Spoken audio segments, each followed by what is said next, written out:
오늘 말씀은 마태복음 2장 1절부터 14절입니다.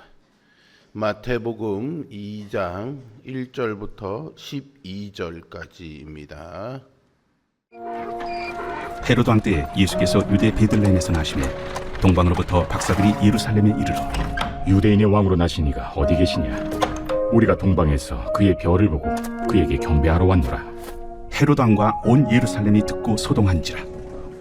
왕이 모든 대제사장과 백성의 서기관들을 모아 그리스도가 어디서 나겠느냐 물으니 유대 베들레헴이오니 이는 선지자로 이렇게 기록된 바 또 유대 땅 베들레헴아 너는 유대 고을 중에서 가장 작지 아니하리라. 내게서 한 다스리는 자가 나와서 내 백성 이스라엘의 목자가 되리라 하였음이니이다. 이에 헤롯이 가만히 박사들을 불러 별이 나타난 때를 자세히 묻고 베들레헴으로 보내며 이르되 가서 아기에 대하여 자세히 알아보고 찾거든 내게 고하여 나도 가서 그에게 경배하게 하라. 박사들이 왕의 말을 듣고 갈새 동방에서 보던 그 별이 문득 앞서 인도하여 가다가 아기 있는 곳 위에 머물러 서 있는지라. 그들이 별을 보고 매우 크게 기뻐하고 기뻐하더라. 집에 들어가 아기와 그의 어머니 마리아가 함께 있는 것을 보고 엎드려 아기께 경배하고 보배합을 열어 황금과 유향과 모약을 예물로 드리니라. 그들은 꿈에 헤롯에게로 돌아가지 말라 지시하심을 받아 다른 길로 고국에 돌아가니라. 아멘. 1908년 복음의 불모지였던 제주도에요.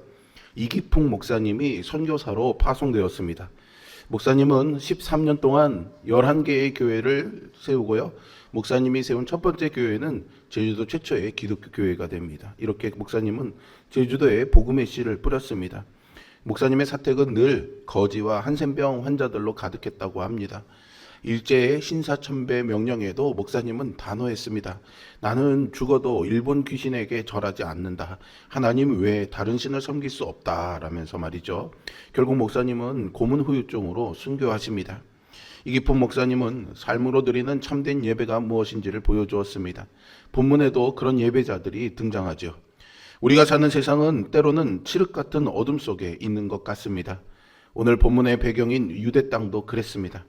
잔인하고 포악한 헤롯 왕 시대에 권력의 종점에서 무고한 피가 흐르고요. 400년 동안 선지자의 음성이 들리지 않는 영적 암흑기였습니다. 그러나 역설적으로 가장 깊은 어둠 속에서 가장 밝은 별이 떠올랐습니다. 하나님께서는 인류의 역사가 멈춘 것 같은 그 순간에 유대인의 왕으로 나신 예수 그리스도를 통해 새로운 창조의 역사를 시작하셨습니다. 예수님은 헤롯 왕 때 태어나셨습니다. 헤롯은 유대에서 권력을 잡은 정치가로 로마 황제 아우구스투스에게 충성 맹세를 해 황제를 기리는 도시와 신전을 세웠죠. 그는 원래 유대인이 아닌 에돔 사람, 즉 이두메인이었고요. 정치적으로는 로마의 꼭두각시였습니다. 권력에 대한 집착으로 반대 세력을 잔혹하게 진압했습니다. 공회원을 처형하고 성전에 세운 금 독수리를 뜯어낸 제자들을 죽였으며 아내 마리암네와 두 아들까지도 반역의 혐의로 처형을 할 정도로 권력에 집착하는 인물이었습니다. 임종 직전에는 내가 죽는 날 귀족들을 함께 죽여라. 그래야 백성이 슬퍼할 것이다 라고 할 정도로 포악했습니다. 바로 그 시대에 하나님의 아들 예수님이 태어나셨습니다.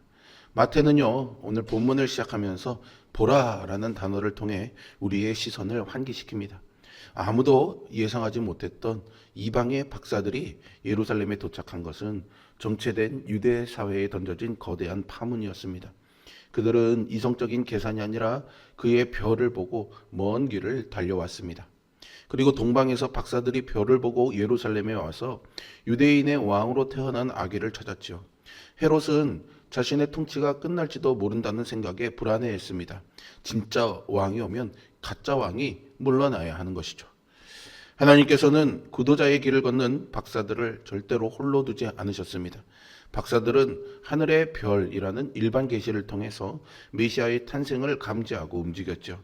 떠오름이라는 뜻의 동방에서라는 말, 그 별을 본 그들은 고향에서부터 유대 땅까지 수천 킬로미터의 위험을 감수하게 만든 강력한 이끌림의 따름이었습니다. 신앙은 안락한 의자에 앉아서 생각만 하는 것이 아니라 주님이 주신 신호를 따라 발을 내딛는 역동적 모험이라는 것을 알게 됩니다. 그러나 별의 인도는 예루살렘에서 잠시 멈춘 듯 보입니다. 박사들은 그 별이 이스라엘의 왕이 태어날 곳으로 안내한다고 믿었습니다. 그래서 별의 인도가 멈추자 헤롯 왕을 찾아와서 유대인들의 왕으로 태어난 이가 어디 있는지 묻습니다. 그때 필요한 것이 바로 특별 계시인 기록된 성경의 말씀이었습니다.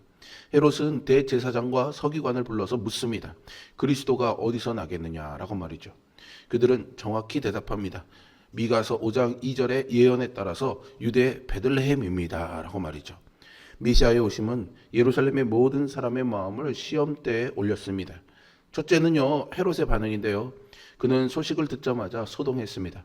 이는 단순히 놀람이 아니라 자신의 왕좌를 빼앗길까 봐 공포에 질려 뒤에 흔들리고 괴로워하는 상태를 의미합니다. 권력과 욕망에 눈먼 자에게 메시아는 구세주가 아니라 제거해야 할 정적일 뿐이었죠. 두 번째는 종교 지도자들의 반응인데요. 그들은 메시아가 어디서 날 것인지 지식적으로는 완벽하게 알고 있었습니다. 그러나 그들은 베들레헴으로 단 한 걸음도 옮기지 않는 철저한 무관심을 보였습니다. 지식은 있으나 사랑이 없고 교리는 있으나 경배가 없는 이 냉랭한 마음이야말로 신앙생활에서 가장 경계해야 할 위선입니다. 반면에 박사들은요, 별을 다시 발견하고 가장 크게 기뻐했습니다. 이는 영원히 사라지지 않을 구원의 기쁨이 가슴 밑바닥부터 터져나오는 최상급의 표현이라고 할 수 있습니다. 여러분의 마음은 지금 어느 쪽을 향하고 있습니까? 성경을 잘 알고 있던 대제사장과 서기관들은 메시아이신 예수님이 계신 곳을 향해 단 한 걸음도 움직이지 않았습니다. 그들은 말씀은 알았지만 말씀에 순종하지 않았죠. 헤롯은 박사들에게 나도 가서 그에게 경배하게 하라라고 말했죠. 그러나 그것은 거짓이었습니다. 자신의 왕좌를 지키기 위해 예수님을 죽이려는 음모였죠. 참된 예배는 내가 주인 삼은 모든 것을 내려놓고 내 삶의 왕좌를 주님께 내어드리는 일입니다. 박사들은 다시 나타난 별의 인도를 따라 베들레헴으로 갔고요. 아기가 있는 집 위에 별이 멈추자 크게 기뻐했습니다. 이 기쁨은 진짜 왕을 만나는 데 비롯된 내면의 충만한 기쁨이었죠. 그들은 집에 들어가 아기 예수님께 경배했습니다. 여기서 경배한다라는 뜻의 헬라어 프로스퀴네오는요, 단순히 높은 사람에게 인사하는 예절을 넘어서서 신적 존재 앞에 무릎을 꿇고 이마를 땅에 대며 예배하는 행위를 의미합니다. 즉 왕 앞에서의 완전한 항복이자 예수님께 삶의 주권을 내어드린다는 신앙의 고백이었죠.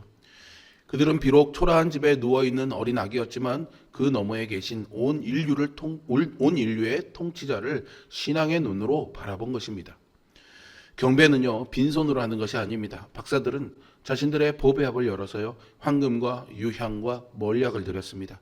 왕권을 상징하는 황금, 신성을 상징하는 유향, 그리고 장차 우리 죄를 위해서 치르실 희생과 순환을 상징하는 몰약은 예수님께서 누구신지를 온몸으로 고백하는 예물이었죠.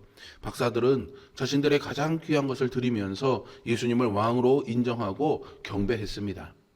진정한 예배는 내가 가진 것 중에서 가장 귀한 것, 나의 시간과 재물과 또 재능을 중심으로 주님께 기꺼이 내어드리는 것입니다.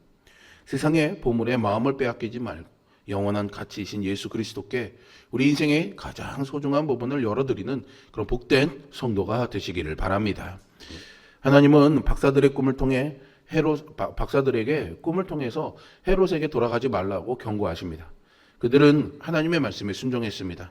세상 왕의 명령을 거부하고 만왕의 왕이신 하나님의 인도하심을 따라서 헤롯의 눈을 피해 다른 길로 고국에 돌아가죠. 메시아를 진정으로 만난 사람은 이전과 똑같은 길을 걸어갈 수 없습니다. 주님의 은혜를 체험한 영혼은 세상의 음모와 유혹을 분별하여서 하나님이 예비하신 생명의 길, 순종의 길로 행로를 변경하게 됩니다.